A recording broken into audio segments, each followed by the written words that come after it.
Bonjour mesdames, bonjour mesdemoiselles, bonjour messieurs, auditrices et auditeurs de la VDC, bonjour. Voici la lecture de la revue de presse de ce lundi 23 octobre 2017 au micro d'On Kayembe depuis New York City. Vive tension autour de la visite de Félix Tshisekedi à Lubumbashi. Nikki Haley, ambassadrice des États-Unis aux Nations Unies, est attendue à Kinshasa ce lundi 23 octobre dans une tournée qui l'amènera aussi en Éthiopie et au Soudan du Sud. Sont des titres phares de cette émission d'aujourd'hui dans ce journal. Félix Tshisekedi attendu à Lubumbashi. La Voix de l'Amérique titre de militants d'opposition dispersés près de l'aéroport de Lubumbashi. Selon les correspondants de La Voix de l'Amérique à Lubumbashi, plusieurs dizaines de militants d'opposition qui se rendaient lundi à l'aéroport de Lubumbashi dans le sud-est de la République démocratique du Congo accueillir leur chef de file ont été dispersés à coups de gaz lacrymogènes, rapporte le correspondant. Le président du Rassemblement, la principale coalition de l'opposition, Félix Tshisekedi, était attendu à 13h30, soit 11h30 GMT à Lubumbashi, sud-est, deuxième ville de la RDC. Selon les correspondants de La Voix de l'Amérique sur place, vers 11h, plusieurs dizaines de militants d'opposition qui convergeaient vers l'aéroport de Lubumbashi ont été dispersés à coups de gaz lacrymogènes et de matraques. La police et l'armée étaient déployées tout au long du boulevard Moussiri qui mène vers l'aéroport de la Louano, conclut le correspondant de La Voix de l'Amérique. La Voix de l'Amérique de poursuivre appelle de l'ONU à la libération des opposants. La mission de l'ONU en RDC, MONUSCO, a appelé les autorités à libérer immédiatement les militants de l'opposition, 28 selon la police et 48 selon leur parti, arrêtés la veille alors qu'ils participaient à une réunion privée au siège local du parti historique d'opposition, l'Union pour la démocratie et le progrès social, UDPS. Je demande instamment aux autorités congolaises la libération immédiate et inconditionnelle de personnes arrêtées arbitrairement hier à Lubumbashi, a déclaré Mama Sidibé, représentant spécial du secrétaire général des Nations Unies en RDC et chef de la MONUSCO dans un communiqué. Je rappelle également aux autorités congolaises leur obligation de garantir la liberté publique et les droits civiques et politiques de tous, conformément à la Constitution et aux engagements internationaux de la RDC, a dit Mama Sidibé. La RDC traverse une crise politique profonde liée au maintien au pouvoir du président Joseph Kabila dont le mandat a expiré le 20 décembre 2016.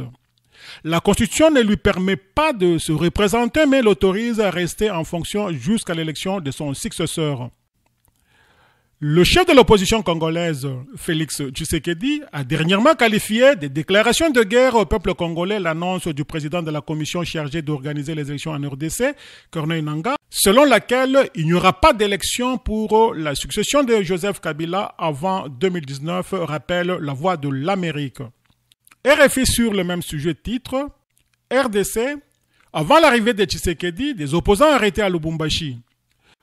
Plusieurs membres de l'opposition ont été arrêtés le 22 octobre à Lubumbashi alors qu'ils participaient à une réunion pour préparer l'arrivée de Félix Tshisekedi ce lundi dans la capitale du cuivre. Selon les autorités provinciales, les personnes arrêtées étaient sur la voie publique alors que l'opposition affirme que ce sont les policiers qui sont allés les chercher dans l'enceinte du siège de l'UDPS. Lubumbashi constitue la première étape d'une tournée de sensibilisation et de mobilisation des populations à travers le pays, rapporte RFI. L'opposition accuse les policiers d'avoir participé aux arrestations à l'intérieur du siège et d'avoir saisi de matériel de sonorisation. Autre fait à noter, les autorités provinciales et l'opposition ne se sont toujours pas accordées sur les dispositions concernant le séjour de Félix Antoine Tshisekedi à Lubumbashi, peut-on lire dans RFI. Il arrivera et sera accueilli à l'aéroport. Ensuite, la police le prendra en charge pour assurer sa sécurité, a expliqué le gouverneur de province, tout en ajoutant que les partisans de l'opposition devront se soumettre aux dispositions imposées par les autorités provinciales. Mais la coordination du rassemblement de l'opposition pour le Grand Katanga ne l'attend pas de cette oreille. Gabriel Kingwakumwanza, lui, insiste sur l'accueil et le tour de la ville en cortège et les meetings prévus au Square Forest, dit RFI. K-Info aborde la visite du président du Rassemblement, Félix Tshisekedi à Lubumbashi pour une visite tendue. Nous ne reculerons pas devant vos intimidations. Sur la déclaration faite par Félix Tshisekedi sur son compte Twitter que reprend le média en ligne.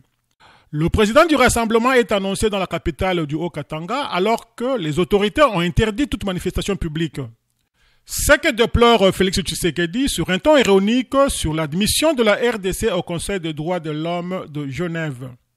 Pourquoi obtenir un siège au Conseil des droits de l'homme de l'ONU si c'est pour continuer à les violer, a-t-il lancé. Niki arrive avec un message de Donald Trump destiné à Joseph Kabila seul.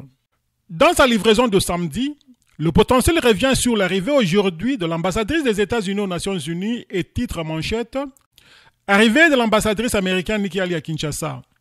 Un message fort de Donald Trump à Kabila. Le quotidien rapporte qu'annoncé depuis la dernière Assemblée générale des Nations Unies, l'ambassadrice des États-Unis à l'ONU, Nikki Haley, entame samedi 21 octobre une visite de 2 jours en RDC. Objectif : s'enquérir de la situation sur le terrain.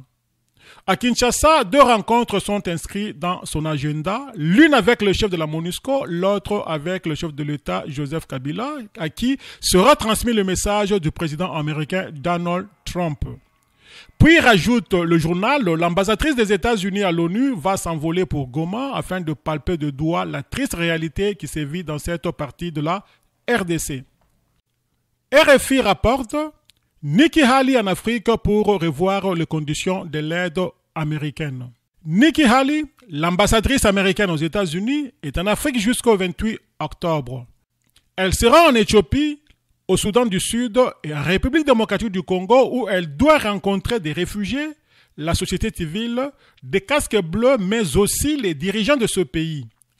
C'est la première fois qu'un officiel américain de haut rang sera en Afrique depuis l'arrivée de l'administration Trump au pouvoir en janvier dernier. L'agenda de Nikki Haley est clair. Taper du poing sur la table et revoir les conditions de l'aide américaine pour le continent. Avec la correspondance de RFI à New York, Marie Bourreau, c'est sur instruction du président Donald Trump que l'ambassadrice américaine Nikki Haley sera en Afrique pour voir, dit-elle, de ses propres yeux ce qui pourrait être fait pour résoudre le problème de violence, la crise de réfugiés et mettre un terme aux famines qui sévissent sur le continent, nous informe Marie Bourreau. Mais, dans un éditorial publié sur le site de la chaîne CNN, le ton est nettement plus menaçant. En tant que premier bailleur de fonds, les Américains veulent voir des progrès, écrit Nikki Haley, sans quoi Washington pourrait suspendre son aide financière. Couper les robinets en dollars, c'est le sous-titre de RFI. C'est en substance le message qu'elle adressera au président Joseph Kabila et Salva Kiir. Chaque année, l'ONU débourse 2 milliards de dollars pour les missions de maintien de la paix en RDC et au Soudan du Sud pour des résultats très mitigés. Si Kinshasa refuse de soumettre son calendrier électoral ou que Djouba traîne dans son processus politique, Haley pourrait donc décider de couper les robinets à dollars et mettre à exécution une menace qui plane depuis l'arrivée au pouvoir de l'administration Trump qui plaide pour une approche plus pragmatique à l'aide humanitaire et des missions de maintien de la paix, conclut RFI. Divers. Minaku sauvé. Un autre sujet abordé par la presse, c'est le rejet de la pétition déposée contre le président de l'Assemblée nationale, Aubin Minaku. Un coup d'épée dans l'eau, écrit l'Avenir. La pétition contre le président de l'Assemblée nationale, Aubin Minaku Ndalandjoko, a été rejetée samedi dernier par l'Assemblée plénière de la Chambre basse du Parlement. Ce, grâce à une motion incidentielle de l'honorable François Nzekouye, rappelle le journal. Auditrices et auditeurs de la VDC, merci pour nous avoir suivis religieusement depuis New York City pour le compte de la radio-télévision La Voix de la démocratie congolaise Panorama d'Afrique. Votre humble serviteur Don Kayembe et à demain.